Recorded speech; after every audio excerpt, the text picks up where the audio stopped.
உலகத் தமிழ் மக்கள் உங்கள் அனைவருக்கும் எனது அன்பான வணக்கங்கள். கன்னி லக்னம் சகோதர சகோதரிகளே, உங்களை உயர்த்தும் லக்னம் எது? அதாவதுங்க, எல்லாம் தெரிந்தவர்கள் யாரும் இல்லை இந்த உலகத்தில். என்னை பொறுத்தவரை எனக்கு தெரியாத விஷயங்கள் மொத்தம் 12 லக்னம் இருக்கிறோம், 12 ராசிகள். சரிங்களா? அந்த லக்னம் என்பது ஒரு மனிதனுடைய திட்டம். கன்னி லக்னத்தில் பிறந்தவர் மிக அற்புதமான திட்டம் தீட்டக்கூடியவர். நல்ல ஒரு அற்புதமான திட்டங்களை தீட்டக்கூடியவர். அவருடைய லக்னாதிபதியே மிகச்சிறந்த அறிவாளி. நம் அறிவாளியாகவும் புத்திசாலியாகவும் இருந்தால் மட்டும் பத்தாது, காரியக்காரனாகவும் இருக்க வேண்டும் இல்லையா? நம்மளை ஏமாற்றி விட்டு சென்று விட்டால் கன்னி லக்னம் எளிதில் ஏமாந்து போகக்கூடியது. எந்த வகையில்? உழைப்பில் விழிப்புணர்வில். நல்லா உழைக்கிறார். எனக்கு தெரிஞ்ச ஒருத்தர் நல்ல அற்புதமா உழைச்சு எல்லாம் பண்ணி கடைசியில் யாரோ ஒருத்தவங்க ஏமாத்திட்டு போயிடுறாங்க. நல்ல நிறுவனத்தை உருவாக்குறார், நல்ல சாஃப்ட்வேர் ஐடி கம்பெனிஸ், நல்ல அதை ரன் பண்ற ரேஞ்சில் கொண்டு வரும்போது அதை விற்கிறாரு. அது வாங்குறவனுக்கு யோகம். அதை வாங்கி நல்ல டெவலப் ஆகி போயிட்டு இருக்கிறான். அப்ப இந்த கன்னி ராசிக்கு உங்களை உயர்த்தக்கூடிய லக்னம் எது? வாழ்க்கையில வளர்ச்சி வேண்டுமா, வீழ்ச்சி வேண்டுமா? வளர்ச்சியை நோக்கித்தான் வளர்ச்சி பாதையில் நாம் சென்று கொண்டிருக்கிறோம், தளர்ச்சி பாதையில் செல்வதற்கல்ல. ஆக தெரிந்தோ தெரியாமலோ உங்களுடைய ஜாதகத்தை நான் பார்க்கும் பொழுது நீங்கள் உத்திர நட்சத்திரத்தில் லக்னம் விழுதா, அஸ்தத்தில் விழுதா, சித்திரையில் விழுதா அப்படிங்கிறதுலாம் உங்களுடைய ஜாதகத்தை பார்க்கும் பொழுது ஆன் தி ஸ்பாட்ல சொல்றேன். இது பொதுவாக உலகத்தில் இருக்கக்கூடிய 12 லக்னம் காமன். சரிங்களா? நீங்க உங்களுடைய லக்னத்திற்கு எப்பொழுதுமே 5வது லக்னம், 9வது லக்னம், இது ரெண்டும் ரொம்ப முக்கியம்.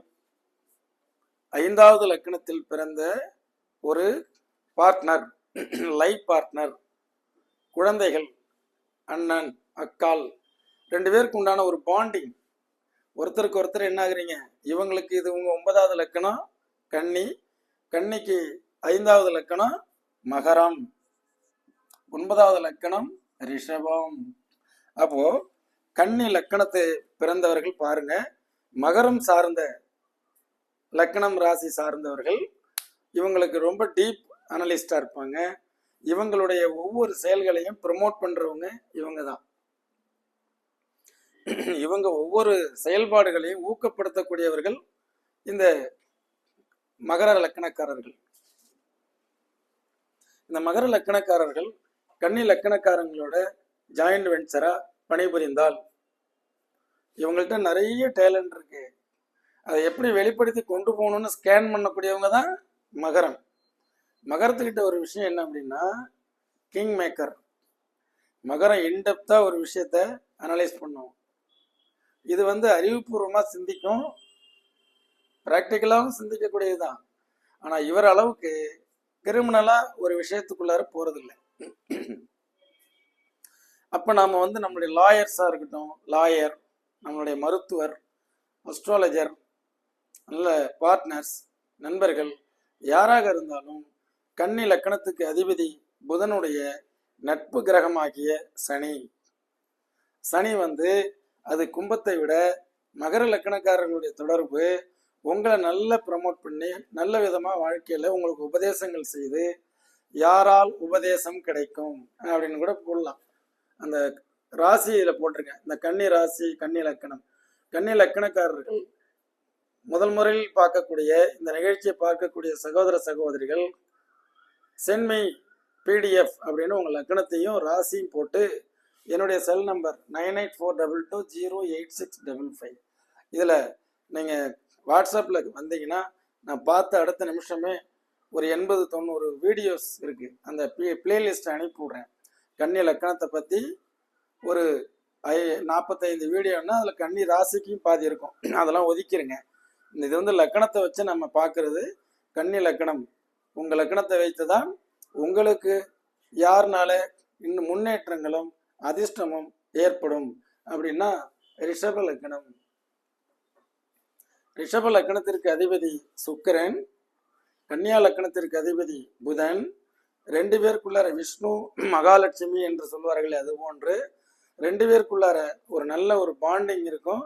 நீங்கள் உங்களுடைய திறமைகளை அழகாக காசு பண்ணக்கூடியவர் இவர் ரிஷப லக்கணம். அதை எப்படி பணம் பண்ண வேண்டும்? ஏன்னா இது வந்து ஸ்திர லக்கணம், இது உபய லக்கணம். உபய லக்கணங்கிறது நம்ம ஒரு திறந்த புத்தகம் மாதிரி இருக்கக்கூடியவர்கள், நல்ல ஒரு பேட்டர்ன் எல்லாம் போட்டு அடுத்தவங்களுக்கு கொடுத்துட்டு போயிட்டே இருக்கக்கூடியவர்கள். ரிஷப லக்கணம் என்ன செய்யும் அப்படின்னா, உங்களுடைய பேட்டர்னுக்கு ஒரு விலை வைக்கும், விலையை தரத்தை நிர்ணயம் பண்ணும், நீங்கள் யார் என்பதை அறிவிக்கும். அப்போ உங்களை அளவுக்கு அதிகமாக உங்களுடைய திறமைகளை வெளிப்படுத்தி ப்ரமோஷன் பண்ணி கொடுத்துரும். இது ஞானத்தை போதிக்கும் மகர லக்கணம். நல்லது கெட்டது என்ன அப்படிங்கிறதெல்லாம் சொல்லி கொடுக்கும். எல்லாவற்றையுமே வந்து அடுத்தவங்களுக்கு நீங்கள் எப்படி ஆற்றுல போட்டாலும் அளந்துதான் போடணும்னு சொல்லி கொடுக்கும். அதே நேரத்தில் ரிஷப லக்கணம் என்பது உங்களுடைய திறமையை மதிப்பீடு செய்து விலையாக்கும். நல்லா புரிஞ்சுக்குங்க. கணவன் மனைவியாக இருக்கட்டும், திருமண பொருத்தமாக இருக்கட்டும், சரிங்களா, நல்ல ஒரு பார்ட்னர்ஷிப்பாக இருக்கட்டும், 3 தான் நம்ம தேர்ந்தெடுக்க முடியும். பார்ட்னர்ஷிப், அதுக்கப்புறம் லைஃப் பார்ட்னர், அதுக்கப்புறம் பார்த்தீங்கன்னா கணவன் மனைவி, அதுபோக பிஸ்னஸ் பார்ட்னர், அதுக்கப்புறம் ஃப்ரெண்ட்ஷிப். ஃப்ரெண்ட்ஷிப் நிறைய இருக்கலாம். எல்லா லக்கணத்திலையும் நண்பர்கள் அமையலாம். அதில் உங்களுடைய லக்கணத்திற்கு 5வது லக்கணமாகிய, அதாவது கன்னி லக்கணத்திற்கு 5வது லக்கணமாகிய மகர லக்கணமும் ரிஷப லக்கணமும் உங்களுக்கு வாழ்க்கையில மிக அற்புதமான ஒரு முன்னேற்றத்திற்கு அவர்கள் தன்னுடைய பங்களிப்பை செய்வார்கள். புரியுதுங்களா? இது ஒன்லி வேற எதுவுமே இல்லாம எல்கேஜி ஜோசியம் மாதிரி நான் உங்களுக்கு சொல்லி கொடுக்குறேன். இதெல்லாம் வந்து ஈஸியா நீங்க தெளிவா சின்ன சின்ன சின்ன சின்ன விஷயங்கள்லாம் கரை கண்டு போனீங்கன்னா அதில் அர்த்தங்களை கண்டுபிடிக்க இந்த உலகத்தில் நம்ம எப்படி வாழ்றது, யாரை நம்ம சேர்த்துக்கணும், யாரை சேர்த்துக்க கூடாது அப்படிங்கிறதுலாம் நான் இன்னமும் அடுத்தது உங்களுக்கு 12 லக்கணமும் கன்னி லக்கணத்திற்கு எப்படி பயன்படுங்கிறத பதிவு அடுத்தது போடுறேன். அதில் யார் கூட நம்ம அவாய்ட் பண்ணணும். ஆக உதாரணத்துக்கு இந்த 5வது லக்கணம் மகரம், 9வது லக்கணம் ரிஷபம், இவர்கள்லாம் உங்களை வந்து ப்ரமோஷன் நல்ல உங்களை டியூன் பண்ணி விட்டுருவாங்க. இவர் நல்ல உங்களுடைய பொருளை விலையாக்கி கொடுத்து விடுவார். இதே மிதுன லக்கணம் அப்படின்னு எடுத்துட்டீங்கன்னா, நீங்க பிஸ்னஸ் பார்ட்னர், ஏன்னா இதுக்கு உங்களுக்கு தொழிலை நிர்ணயம் பண்ணி கொடுக்கக்கூடியது மிதுனம். உங்களுடைய தொழிலை நிர்ணயம் பண்ணி கொடுக்கறது மிதுனம். இது அற்புதமாக உங்களுக்கு நல்ல சப்போர்ட் பண்ணும். கடக லக்கணக்காரர்கள் அவங்களோட பார்ட்னர்ஷிப் அப்படிங்கும் பொழுது உங்களுடைய லக்கணத்திற்கு அது 11வது லக்கணம் மறந்துடக்கூடாது. ஆக 12வது லக்கணம் அவாய்ட் பண்ணணும். சிம்மம் டோட்டலாக உங்களுடைய டேலண்ட்டு திறமைகள் எல்லாம் பண்ணும்பொழுது பட் அவர் நல்ல அதிகமான விரயம் செய்யக்கூடியவராக இருப்பார். அதனால உங்களுக்கு மேட்ச் ஆகாது, வேற ஒன்றும் இல்லை. நீங்கள் 2 பேரும் நட்பு கிரகங்கள் தான். உதாரணமாக கணவன் அப்படிங்கிறவர் கன்னி லக்கணமாக இருக்கிறாருன்னு வைங்க, மனைவி சிம்ம லக்கணம் அப்படின்னா ஃபுல் டாமினேஷன் சிம்ம லக்கணம் எடுத்துக்கும். அந்த மனைவி என்ன பண்ணுவாங்க, நீங்கள் இப்போ சம்பாதிக்கிறதே 10லன்றுவாங்க, இன்னமும் நீங்கள் சம்பாதிக்கணும், இதெல்லாம் பத்தாது அப்படின்னு எவ்வளோ கொடுத்தீங்கனாலும் 10லன்றுவாங்க. புரியுதுங்களா? ஆக இப்படி ஒவ்வொரு லக்கணத்திற்கும் ஒரு சூட்சுமங்கள் இருக்கிறது. 2வது லக்கணம் கன்னி லக்கணத்திற்கு அடுத்தது துலாம் லக்கணம். இது சேவிங்ஸ் பற்றின இடம். அதுவே லக்கணமாக வரும்பொழுது உங்களுக்கு உங்களுடைய மனைவியோ கணவனோ துலாம் லக்கணமாக இருந்தால் அவங்க பேரில் ஒரு அக்கௌண்ட் ஓப்பன் பண்ணி நீங்கள் சேவிங்ஸ் பண்ணுறது நல்லது. ஆக 3வது லக்கணம் என்பது விருச்சிகம். இவர் செவ்வாய் அதிபதியாக வந்து உங்கள் 2 பேருக்குள்ளாருமே கான்ட்ரவர்சிலாம் நிறைய இருந்தாலும் இவருடைய முயற்சியில தான் நீங்கள் வெற்றி அடைவீங்க. ஏன்னா அவர் அயராத முயற்சி எடுக்கக்கூடியவர் யாரு? விருச்சிகம். அடுத்தது உங்களுடைய ஸ்டேட்டஸ், இடம் தடம் வீடு வாகனங்கள் இப்படி எல்லாமே 4வது லக்கணமாக கன்னி லக்கணத்திற்கு தனுசு லக்கணம் வருவது உங்களை பல வகையிலையும் வந்து பரிணமிப்பதற்கு ஒரு ஸ்டேட்டஸை உருவாகிறதுக்கு பயன்படும். இந்த 6வது லக்கணம் கும்பம் அப்படின்னு வரும் பொழுது இவருடைய சிஸ்டமேட்டிக் வேற விதமா இருக்கு. இது உங்களுக்கு மேட்ச் ஆகாது. கன்னி லக்கணத்துக்கும் மிதுன லக்கணத்துக்கும் அதிபதிகள் ஒன்றாக வந்தாலும் அந்த அளவுக்கு மேட்ச் இல்லை என்னுடைய அனுபவம். இது 7வது லக்கணம் ஒருவரை ஒருவர் புரிந்து கொள்ளக்கூடியது, மீனமும் இந்த கன்னியும். இது பாதகாதிபதி லக்கணம்னு எடுத்துக்கூடாது. ஒருவரை ஒருவர் ரெண்டு பேரும் அறிவாளியும் புத்திசாலியும் சந்திக்கிறது எப்படி? அடிக்கடி பிரச்சனைகள் வரும் அறிவாளிக்கும் புத்திசாலிக்கும். ஆனால் ரெண்டு பேருமே நன்கு பரிணமிக்கக்கூடியவர்கள்.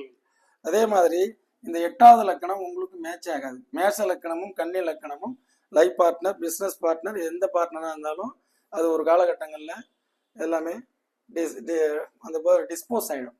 இது மாதிரி ஒவ்வொரு லக்கணங்களுக்கும் ஒவ்வொரு சொரூபங்கள் உண்டு. புரிந்து கொள்ளுங்கள் நேயர்களே. ஒவ்வொரு லக்கணத்திற்கும் ஒவ்வொரு சொரூபம் இருக்கும். அதனுடன் நாம் இணைந்து சென்று விட்டோமே ஆனால் நமக்கு மகனோ மகளோ 8வது லக்கணமா வந்தால் என்ன செய்வோம்? இன்னைக்கு ஒருத்தர் வந்தார், தனுசு ராசியும் கடக ராசியும். அதே மாதிரி பையன் மகர லக்கணமும் இவர் சிம்ம லக்கணமும். இவர் என்ன சொல்றாரு, நான் எது சொன்னாலும் கேட்கவே மாட்டேங்கிறான் சார். ஆக சிம்ம லக்கணமும் தனுசு ராசியும் அப்பா, மகர லக்கணமும் கடகராசியும் மகன். ரெண்டு பேருக்கு மேட்சே இல்லை. அப்போ நான் வந்து +2 முடிச்சதுக்கப்புறம் கூப்பிட்டுவாங்க, உனக்கு ஒரு கவுன்சிலிங் கொடுக்குறேன். அது இப்போ 3rd இயர் முடிச்சதுக்கப்புறம் கூப்பிட்டுவாங்க. ஏன், எதற்கு, ஏன் அப்பா நல்லவரா கெட்டவரா? எல்லா லக்கணமும் ஒரு ஜோசிகாரருக்கு நல்லது தானே. ஆனால் உங்கள் லக்கணம் ஒன்றாக இருந்து அதுக்கு 8வது லக்கணமாக வரும்பொழுது ஏன் உங்களுக்கு பிரச்சனைகள் உள்ளது உணர்ந்துட்டீங்கனாலே அந்த கிரகங்களோடு ஒத்து போகும் பொழுது கண்டிப்பாக வெற்றி நிச்சயம் என்று உங்கள் ஜோதிட வாழ்வியல் ஆலோசகராக இன்னொரு நிகழ்ச்சியில் சந்திக்கிறேன். நன்றி, வணக்கம்.